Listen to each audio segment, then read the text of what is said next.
Hey, dear colleagues. We are glad to welcome you on this session on Digital Dragons. The title of this session is Your Successful Launch with Google Ads, with Google App Campaigns. And the presenters for today will be myself, Dasha Bogdanova. I'm working as a gaming growth manager at Google. I'm in charge of Russia and Southern Europe. You can reach me out in the social media in LinkedIn. And also you have Jan-Philipp Peters. He's also growth manager working in Google, but he's in charge of Central Europe. So the focus of this campaign will be the launch phase and the growth. And before, actually, I wanted to mention that overall, in Google, in gaming, we like to divide gaming life cycle in 3 stages. The first one being pre-launch, the second one launching growth, and the third one the maturity. All these stages, they have different lengths and different objectives. In the first kind of stage in pre-launch, the mission, the objective is to raise the quality bar, check the product, find the market fit, and prepare for the next stages. Then in launch and growth stage, we aim to acquire the majority of users, scale and accelerate. And in the final stage, in the maturity, we want to focus on value and maximize the value of the users that we have already acquired. And of course, it's very important to align your overall strategy with the stage that you are on. We won't discuss all the stages. We will focus on launch and growth, as it's normally the longest period of time, or maybe the most critical, because if you get the success on this stage, then it can be for a long time and will be useful also in maturity. And also, I find that this is the critical point, and a lot of my clients, a lot of my partners make some mistakes. So we would like to share with you some best practices, some tips, so that you get the most with the Google App campaigns. So what we will discuss today, it's mostly, as I told you, launch and growth stage. We will talk about measurement best practices, creative best practices, bids, budgets, structure best practices. Also, there will be a secret tip. And before that, I will also tell you about the pre-launch tip. So yeah, I will cover the pre-launch, measurement and creatives, and then Jan-Philipp will help me with bids, budget, structure, and secret tips. So don't be surprised when he will appear afterwards. So pro tip for pre-launch. Actually, pre-launch is also a very important stage. It's the first one when you check your product and check some metrics. And we really advised to do beta testing on Google Play so that you can test it without risk of getting some bad reviews or ratings.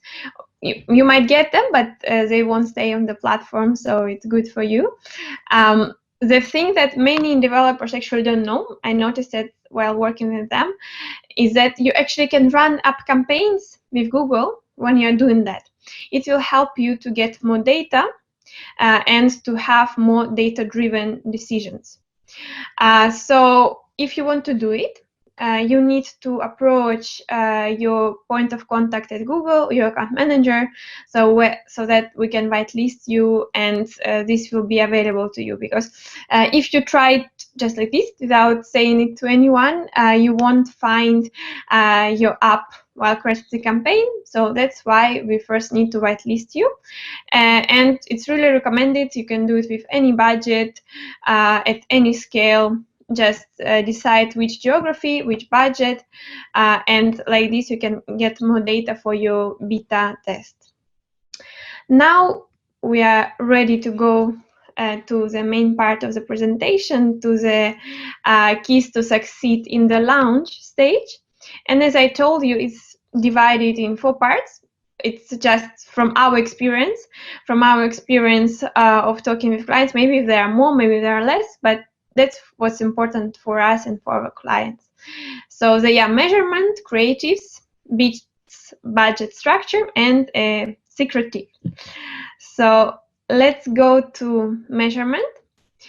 In the measurement, I would say that there are 2 key factors for the moment. The first factor is to track all the events that matter and import them to the Google Ads account. And the second one is to actually implement Firebase and bid on the Firebase events. Let's go to the details of each of these factors. So yeah, it's very important to track the events that matter and which events matter. It depends on your game, of course. There are 2 extremes, at funded model and in-app purchases model. For both of them, it's very important to track a first open event and then normally session start event. Just without this, the campaign won't work. Then for the funded model, we normally advise to also import some player volume engaged events, like for example the level reached, the amount of ads watched. Maybe you won't make the campaigns for these events, but it will help us to first see a little bit the funnel of your game and how the players move in your game. And on the other hand, it will give more information to the system so that it will learn better. The second model is, of course, in-app purchase model. Here, it's, of course, critical to add the purchase event because normally we try to do the campaigns for this event because it's the most valuable for you normally. But also, it's important to track and import the events that are between first open and purchase, again, to see the funnel and to give more information to the system to learn. Then the second point that's really important for measurement, it's the use of Firebase SDK. There are 2 main things that are really important in this piece. First, if you use Firebase SDK, it helps you to have faster ramp up.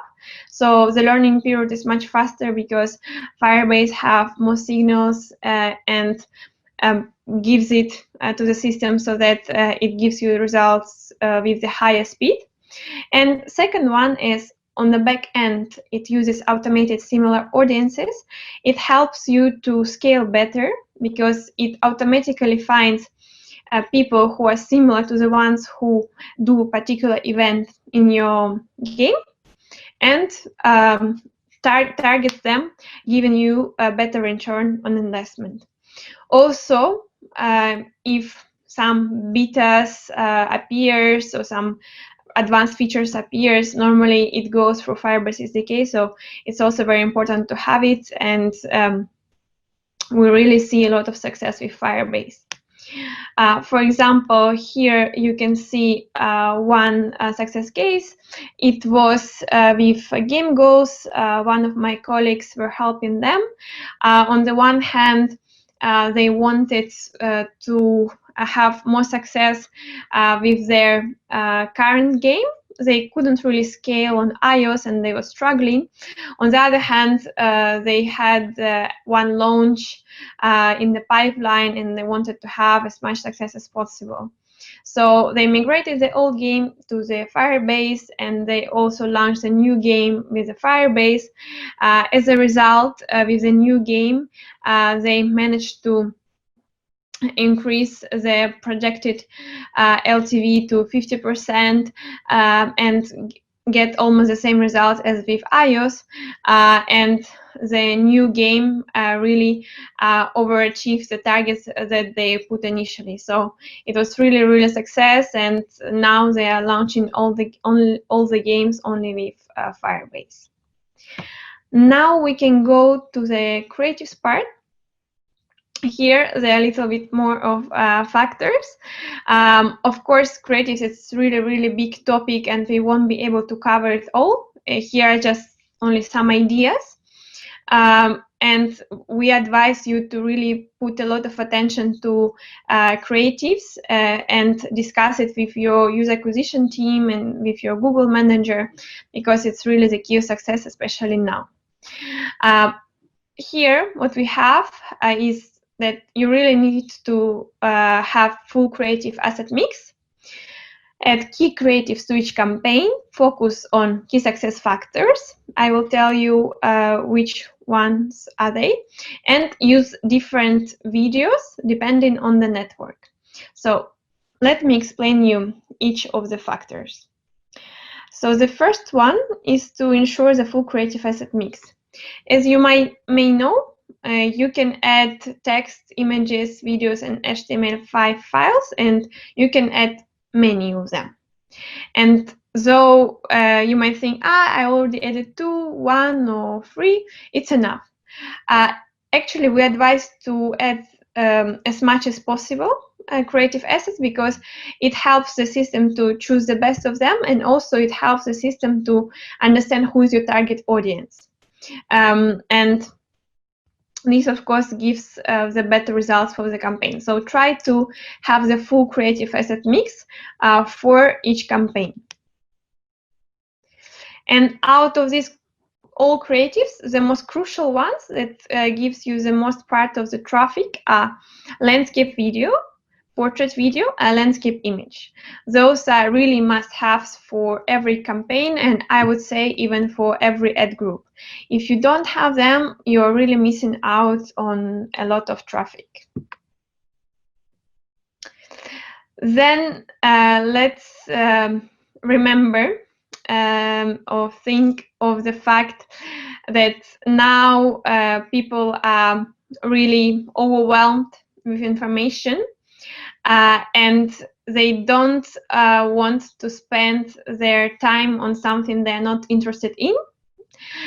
So it's really important to catch the attention of the person as fast as possible, because if not, the person will skip the screen, will go to another ad, or will go to another app.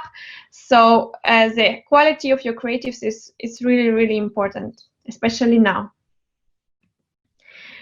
And from our experience, the key creative factors for gaming products for games are the following. The game story.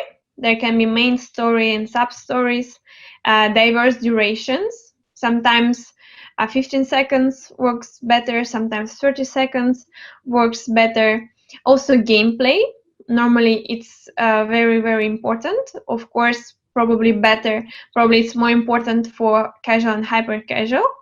Normally it should be easy to onboard, easy to progress, playful, not very repetitive.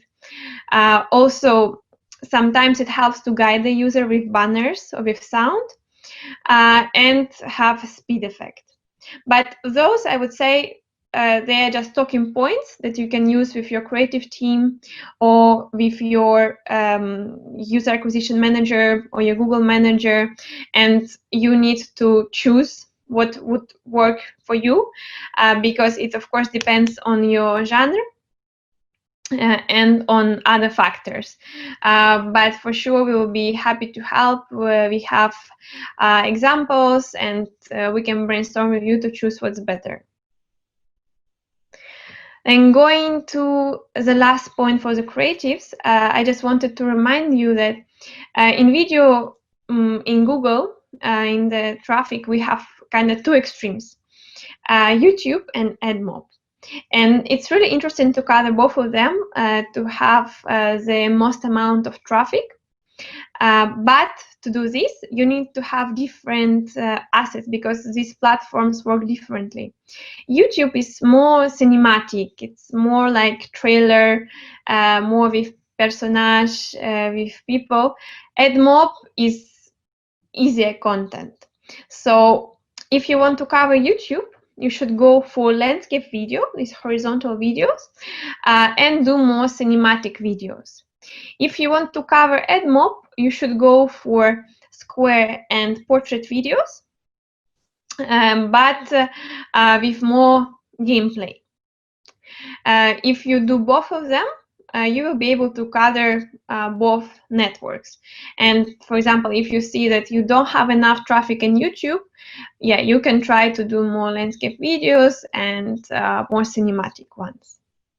So for the moment, that's it for the creative part. Now you will start another part of the presentation, and Jan-Philipp will present it to you. Amazing. Thank you so much, Dasha. So let's dive right into it. Let's talk about the campaign configuration in terms of bids, budgets, and structure, as you can see it on the slide already. So let's start with the most important question first. How do app campaigns really optimize? So overall, it's important to understand that in the beginning, Google campaigns need a lot of data to learn, meaning high enough bids and budget. You know, as we've probably talked about in many sessions before as well, like this is all very much driven by machine learning, and through machine learning, we just need a lot of different data points. Nevertheless, over time, the system learns, and the metrics such as your CPIs and CPAs will go down to the auction levels. So we can see that this is pretty well documented in this graphic, right? In the beginning, the actual CPA fluctuates quite a bit, as we can see with the little parachute there, but the campaign doesn't fluctuate quite as much anymore once it has gathered more and more data to optimize, and it becomes more performant and more stable. Keep this in mind because a lot of the things we will be talking about are just serving this end, making sure that the campaign gets enough data to learn and optimize over time. So in order to provide all this necessary data to the app campaigns, we need to make sure that some key points around the app campaigns are really met. To help learning in the very beginning, you need to ensure competitive bids, sufficient budgets, and relevant campaign structure. All of this needs to be met. It will allow the system to get enough volume of users to deliver relatively fast results. For an install campaign, for example, that means we want to bid high and set the budget at least 50 installs every day. Sounds like a lot, but that way our campaign can learn quickly and get the best users for your app at the right time. Okay, let's deep dive into this a bit more, because I said, like, get your bids higher up there. When I tell you to bid high, especially in the beginning, what should you bid then, and why should you bid high at all? Does it really make sense to bid high? Doesn't that mean the cost is high as well? How does that make sense at all? I think that's a lot of the questions we get all the time. And here on this side, you can see an example of setting a low bid and a competitive one on the right. And surprisingly, in the second case, we actually managed to achieve a lower resulting CPI of around 16 cents versus 53 cents on the left. And we can see on the left side, our algorithm struggled very much in the beginning to find installs because the bid really pushed it well below €1, making it way less competitive than the campaign on the right. And then on the right side, we can see the algorithm was free to explore many auctions because of the very competitive bid, and the campaign learned very quickly where the best users could be found at the right price. And the campaign actually managed to perform much better as a result of that. Therefore, when setting up the campaign, put the bid at least at around 20% more of your desirable metric that you have in mind, for example, your CPI, in order to be competitive, especially in the beginning. If your bid is too low, like in the first case on the left, the campaign will not scale effectively, and because it cannot really find the right users at this right price. It sounds very counterintuitive, but I promise you, if you set it high in the beginning, you'll see the CPIs come down very much, and then the performance will be much better in the long term. Okay, let's get to our next point, the budget. So I'd say here, start with a sufficient budget and then gradually scale it up from there. How do you know what budget to set approximately? So for install campaigns, as I kind of alluded to earlier already, we want to set at least 50 times the budget of the target CPI. And for action campaigns, we want to set at least 20 times the target CPA. This means we make sure that the campaign is fed with enough events so it can really optimize towards whatever your business goal is. If a campaign is limited by budget, then increase gradually by around like plus 20% every 3 to 4 days. We don't want to like just skyrocket the budget right away. That might like set the campaign a bit quickly into the learning phase. But if we gradually scale it out, then the learnings will be retained in the campaign, and we can steadily scale and scale while our CPIs or CPAs remain low at the stable level where we set them before. And this way, we make sure the campaign does not change too much, it won't go back into the learning phase, and we have a great foundational setup for us to scale for the long run and do so sustainably. So, easy enough. Now, lastly, we do have to consider how to really structure our campaigns. Because very important here, we need to avoid excessive granularity. So on the left side, we can see someone setting up a campaign for every single country, one for the UK, one for Norway, and so on. What I like to do is I recommend grouping campaigns by ROAS, so return on ad spend, and language. So for example, the majority of developers, it kind of makes sense to put together the UK, Norway, and Sweden. Why? You might say like, okay, don't they speak all different languages? Yeah, but natively they all speak English anyway, or at least in Norway and Sweden, they learn English quite well in school. So technically, if we serve an English-speaking ad to them, everyone will understand it. And also importantly, the level of monetization in these countries is relatively similar and relatively similarly high. So the auction pressure there might be somewhat similar. So we can group them all together. Similarly so, we don't need to split up Colombia or Mexico, as these are also countries with a relatively similar ROAS that we can expect, and these are Spanish-speaking countries, so no need to split these up either. Why do we do this? Why doesn't it really make sense to just run one campaign for a country? So the more room we give the algorithm across different dimensions, such as countries, and the more freedom the campaign really has to optimize, we'll get better results. Make sense? Amazing. So pretty easy so far. But before I leave, I think Dasha already promised you a secret tip at the end. And the secret tip is this. Just relax and wait. So we know that developers might be in different situations in terms of financial resources and the timeline for which they are expecting results, but it's critical to be patient when analyzing Google App campaigns. So the system is using machine learning, and it needs the time to find the best users for you to really get delivered the best results for your goals.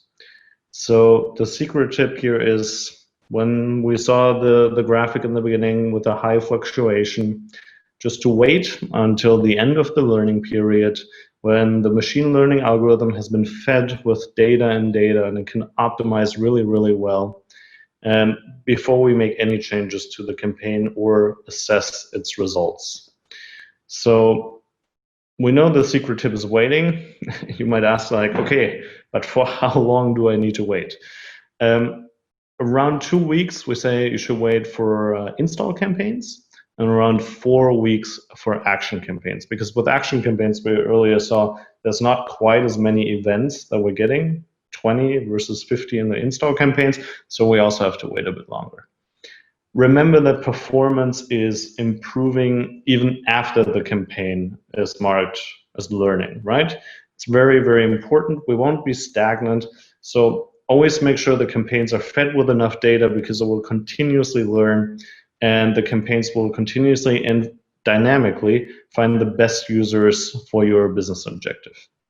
And lastly, something really to be aware of is conversion lag. So conversion lag, as most of you probably know anyway, refers to the delay when people click on an ad and then when they perform a certain conversion action, such as, for example, an in-app purchase. So that lag really needs to be taken into consideration, because here we want to make sure we are not judging the campaign incorrectly if a considerable amount of the conversion for today's ad will happen next week.